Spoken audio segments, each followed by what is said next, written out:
Hürmetli kitap anlaştıpıdaki dostlar, bugün Ulug'bek Hazinesi 1. kısım 13. mavzunu okuyumuz. Diqqatinglar kitapta olsun.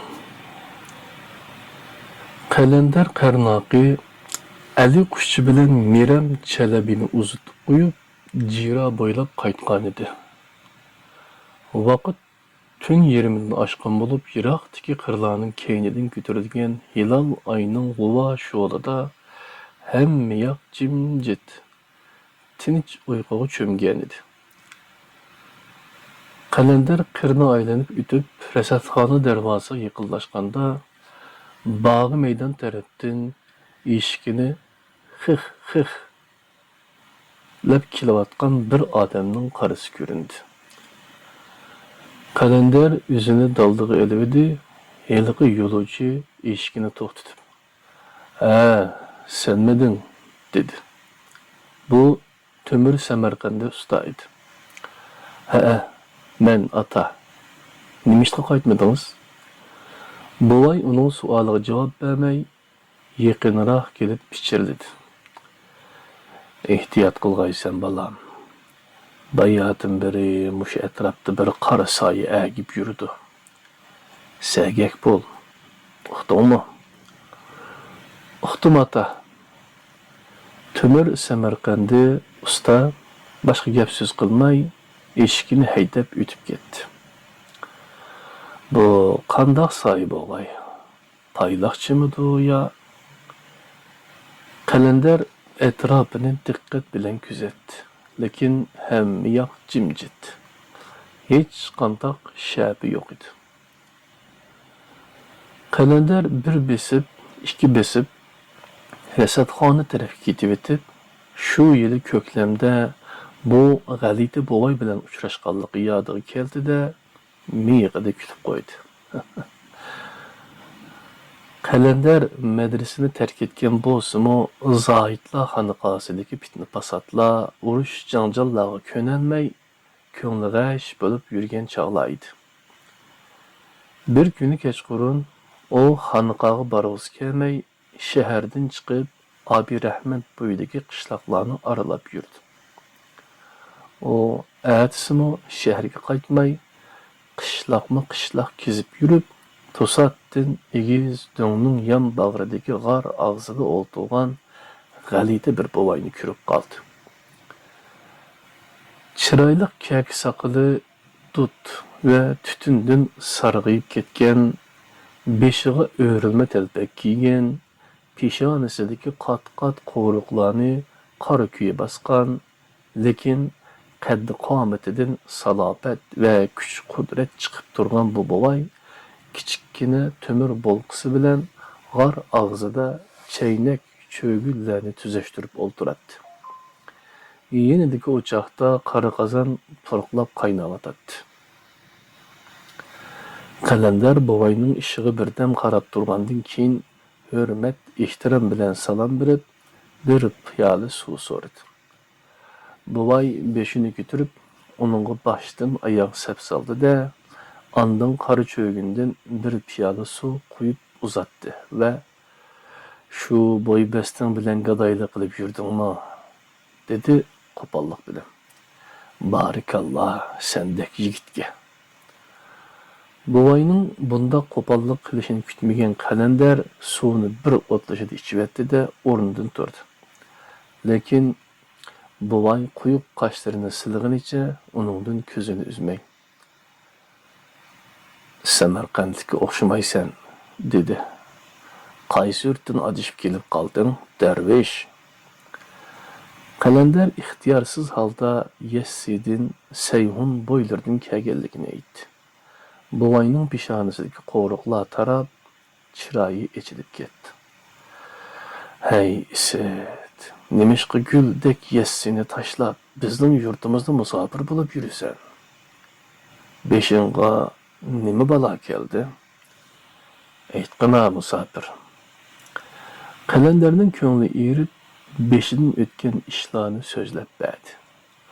Buvay ko'zlarini yumib, beşini asta teveretip, onun echinishlik kechirmishlarga quloq soldi va onunğa teselli berdi. Andın yosh vaqtida karvonlarga qo'shilib, Yessiga bag'arliqni, dili pok, ot yurak Xo'ja Ahmad Yassavining maqbarasini ziyorat qilib, qabrisini tavob qilganligini so'zlab berdi. Buningdan suyungan qalandarmi qadimiy hikoyalardan aytib bergan edi. Buvaymi erib ketib, uni g'arga boshlab kirdi va bir kecha mehmon qildi. Shuningdan keyin qalandar buvayning qishig'i pat-patli kelib turgan bo'lib qoldi. Har bir kelganda ko'ngli tog'dek o'sib, go'yo o'z yurtiga berib kelgandek his qiladigan bo'ldi.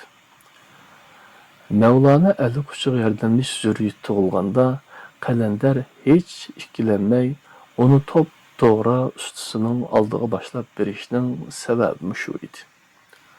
O Ali Quchini boshlab to'g'ri qilgan ekan. 80 yoshga kirib qolgan usta hamma gapni darhol tushungan edi. Buvay shogirdlaridan 3-4 yigitni yig'ib, g'orda ish boshlayotgan edi. Qalandarmi kechalari atrof sal tinchiganda g'orga berib ustalarga yordamlashdi. Kula va jandisini yeyishib tashlab, yerim yalang'ochlangan holda ko'rib bosdi va buvayning bir put keladigan yo'g'on bozg'ini bilan tavlangan tumirlarni mumdek yanchib, puxadan chiqqudek ishladi. Onunga buvayning shogirdlari shundoq yiqib qoldiki, kecha-kecha ishlasimi, ertasi ketgisi kelmay qoladi. Bo'libmi Bazg'an bek bilan Qalqon bek degan akufka tumirchilar onunga texmi yiqib qoldi. Ular har ikkisi yosh, sho'x, xushxuy, qo'li gul yigitlardan edi. Ular harib charchashning nimaligini bilmaydi. Ish vaqtidami kulka, naqsh qo'shoq va chaqchaqdan ayrilolmaydi. Nihoyat sandiqlar tayyor bo'lganda, usta Zarafshon bo'yidagi qishloqlarga berib, to'ga tepib keldi. Qalandar Rasadxona darvozasining udulidagi chinor tugida to'xtadi. Chinorning ostida yo'g'on bir supa bo'lib, Qalandar bir haftadan buyon shu supada tunab, kunduzi badashqon qurib, qamal qilmay o'ltiradi. Lekin Rasadxonadan ko'zini uzmaydi. U Chinor kavqiga yushirib qo'ygan eski palazni elib, supaga yaydi-da, xurjunini beshiga qo'yib yotmoqchi bo'ldi.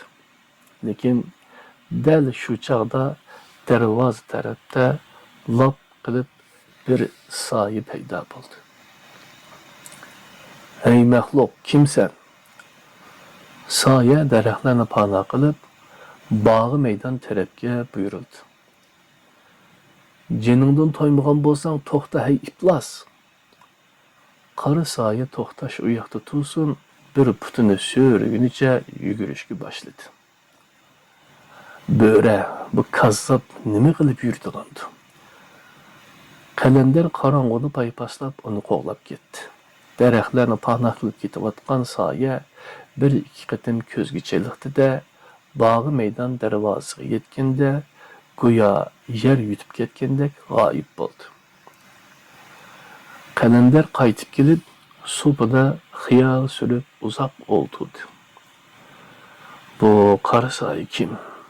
Bo'rimi yoki boshqa bir payloqchimi? Ko'rib qolgan bo'lsa qanday qilish kerak? Go'yo qishda eshikning yo'chiqidan mijildab kirgan izg'irin shamoldek bir vahima Qalandarning yuragini shurkindiryapti. Bu tuyg'u bag'al sari kuchaymoqda edi. Buni sezgan Qalandar o'zidan yerginib qo'l silkidi-da, jandisini beshiga purkab, yirtiq palazda suzilib yotdi. Ertasi Qalandar kun bo'yi supidan neri ketmedi. U badashqon qurib, beshini tavritib, hamdu sano o'qib o'ltirdi.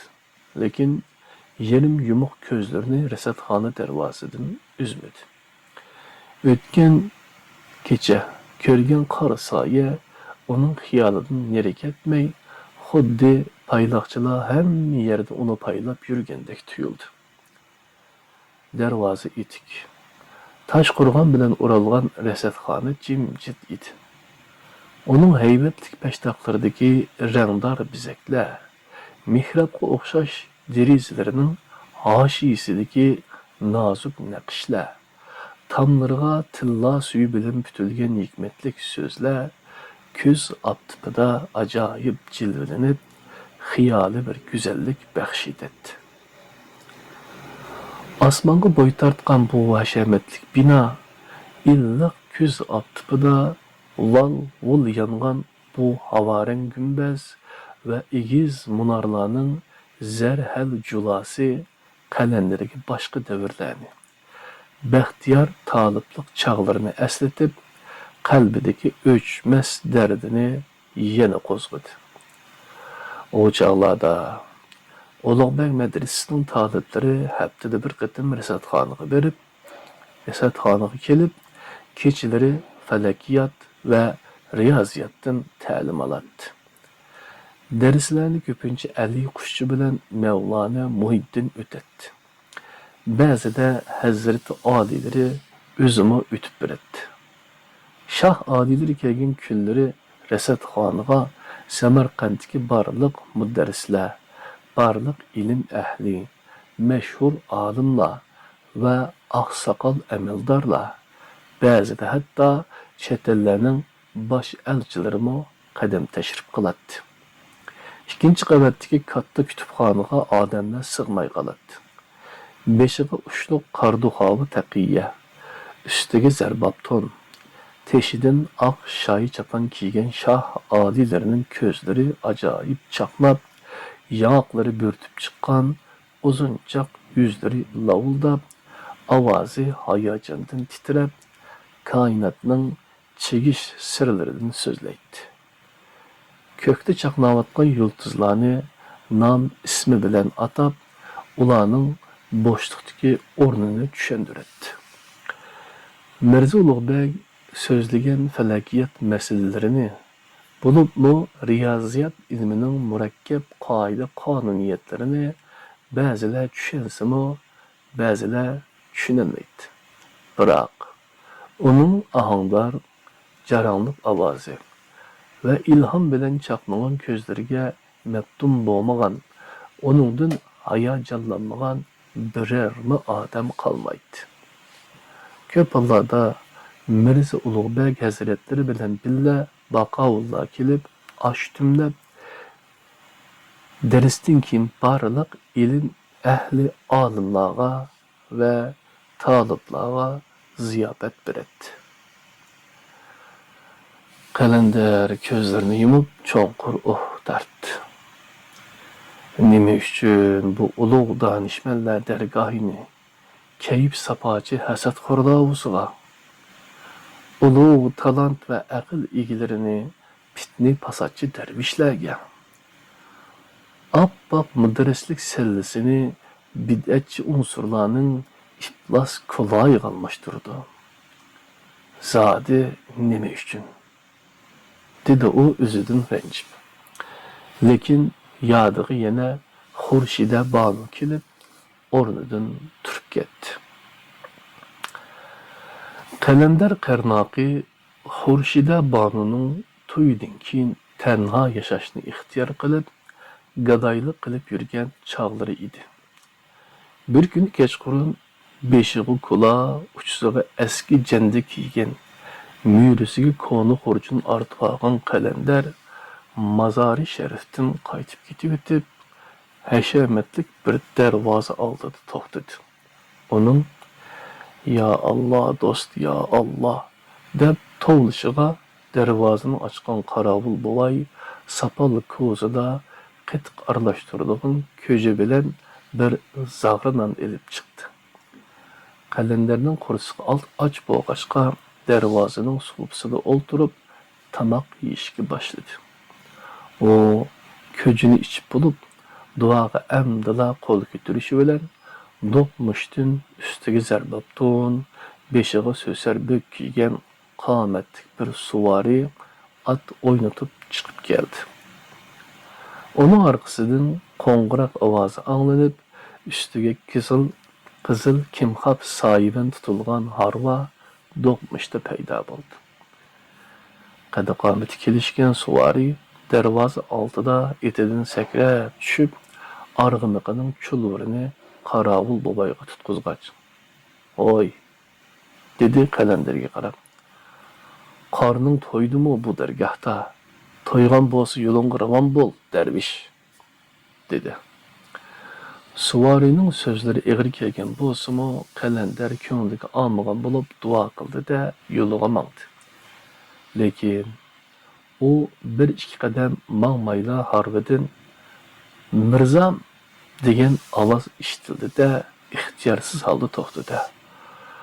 "Ah, Banu", cheksiz munga to'lgan bu tovush qalandarni chaqirgan ovozmi yoki zarbab to'nga o'ralgan qomatlik suvarinimi? Qalandar xurjunini ko'targunicha ko'chaning o'ttirisida hangliqib turib qoldi. Kimxob soyiban ichiga yushirilgan Banu bo'lsa, yig'i aralash bo'g'iq ovoz bilan so'zini davomlashtirdi. "Mirzam, bugun yomon tush ko'rib qilib, Xo'ja Bahovuddin hazratlariga 7 tanga otigan edim. Aqchingiz bo'lsa, shu qadag'i 7 tanga sadaqa bering."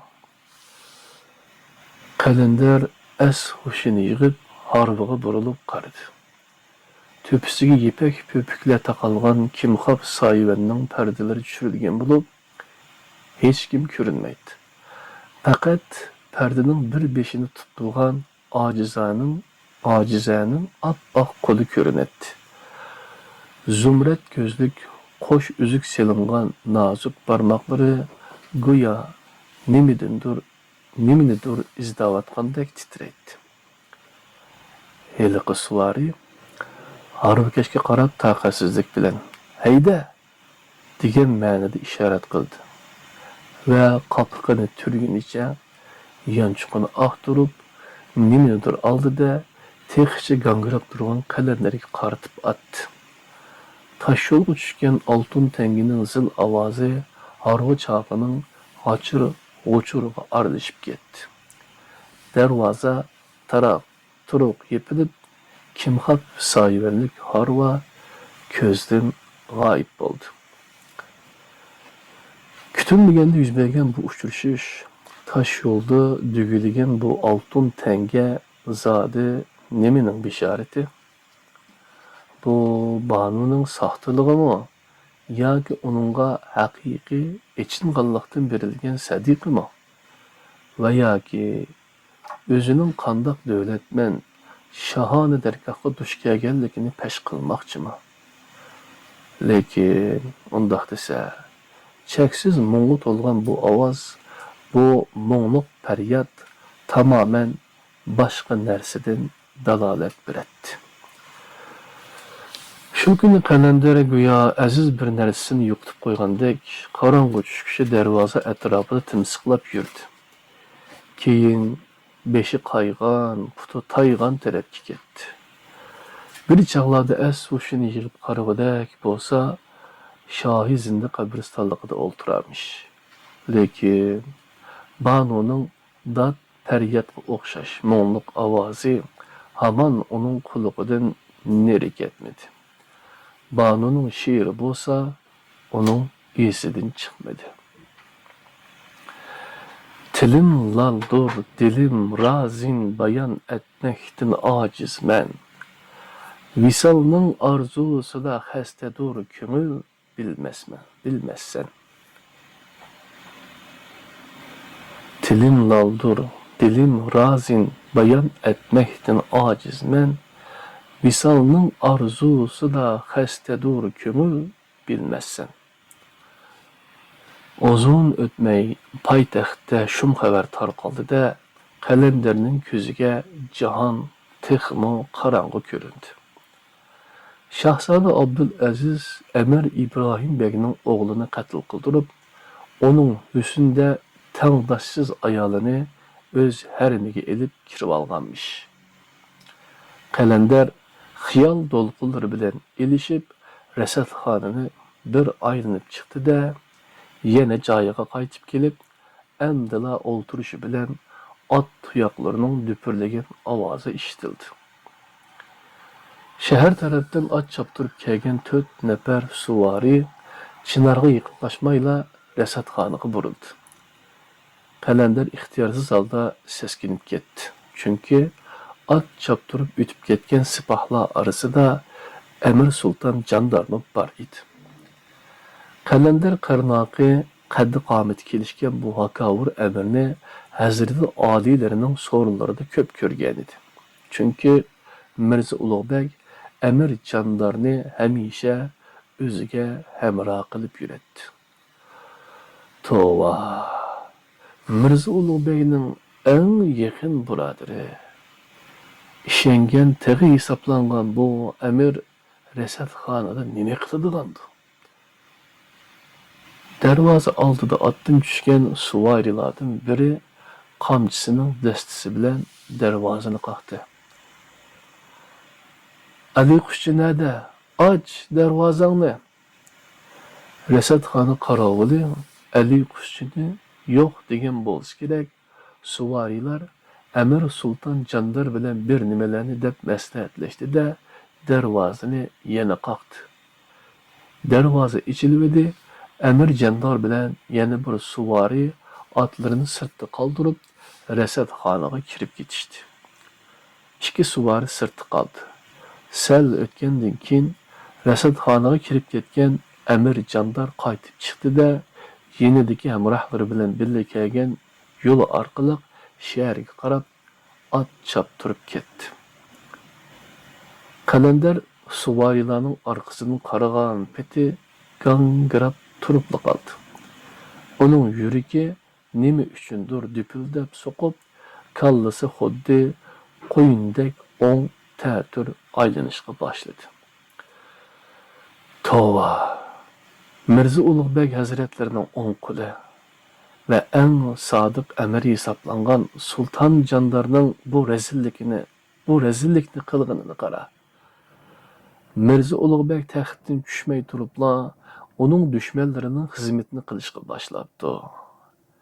En yakın emiri bunda qara yuzlik qilsa, ustozning taqdiri nima bo'lur? Ali Quşçuning hali nima bo'lur? Kalender bu teşvişlik oylar bilen band bulup, yerim keçidin aşkıca kirpik qaqmay olturdu. O, Resetxanını taşlap ketiş, yoki ketmaslikni bilmeydi. Taşlap ketay desa, Ali Quşçu esiga keladi. Ketmay supida yetib qolay desa, Şeyh Nizamiddin Xamushning paylaqchilari kelib, onu tutqun qiladigandak tuyuladi. Kalender bu xiyallardan beşi gangirab, ko'zi emdila uyquga berishi bilan yana oyoq tivishi ishtilatib, yana oyoq tivishi ishtilib uyg'onib ketdi. Xuddi oqshomqidek bir qora soya ko'chaning nariq tarafidagi daraxtlarni dalda qilib, Resetxona tarafga o'tib ketyotdi. Kalender asta o'rnidan turib, ko'chaning nariq qitiga o'tdi va daraxtlarni dalda qilib, soyaning orqasidan mangdi. Darvozaga yetib borgan soya huduqqan holda bu yoqlarga qarab olgandan keyin darvozaning yo'g'on mis halqalarini sharaqlatdi. İçkiridan qarovul buvayning to'nush bo'g'iq ovozi angladi. Kimsan? Yerim kechida paypaslab yurgan. Men, qo'rqib javob berdi heliqi soya. Men degan kim? Resetxonaga kirishga ruxsat yo'q. Soya birdan jim turgandan keyin yana boyiqidek qo'rqinchoqlik bilan ishi berdi. Keminini Mirza Ulug'bek Hazretleri avatgan edi. Mevlana Ali Quşçuning xabarini olmoqchi. Ali Quşçu yo'q. Nega ketganligini bilmayman. Soya nima qilishni bilmay xili turdi. Andın asta orqasiga qaytdi. O chinarga yiqilishib qolganda Kalender daraxtlarning orasidan chiqib, uning yo'lini to'sdi. Ali Quşçuda nima ishing bor? Kemini yetkizdi onunğa. Saya pakargına adam bulup korkqanıdan ağzı gepki kelmey heykelde ketip kalgandı. Korkma, men Ali Kuşçu'nun şagirdi Kalender Kardaqı bulumen. Eyt, nime işin ba? Ali Kuşçu'da. Ali, dedi Saya duduklap. Mirza Ulug'bek Hazretleri Ali Kuşçu bilen körüşüşünü arzu kılıvatıdı. Kalender birden işkilenip turgandan keyin Mirza Ulug'bek nerede? Dedi. Başlap bar meni. Ali Kuşçu'nun qayerlikini şah alilerine özüm yetküzümen. Hürmetlik kitap anlaştıpıdaki dostlar, Ulug'bek Hazinesi 1. kısım 13. mavzu müşahede tamam oldu. 14. mavzuda görüşümüz. Hoş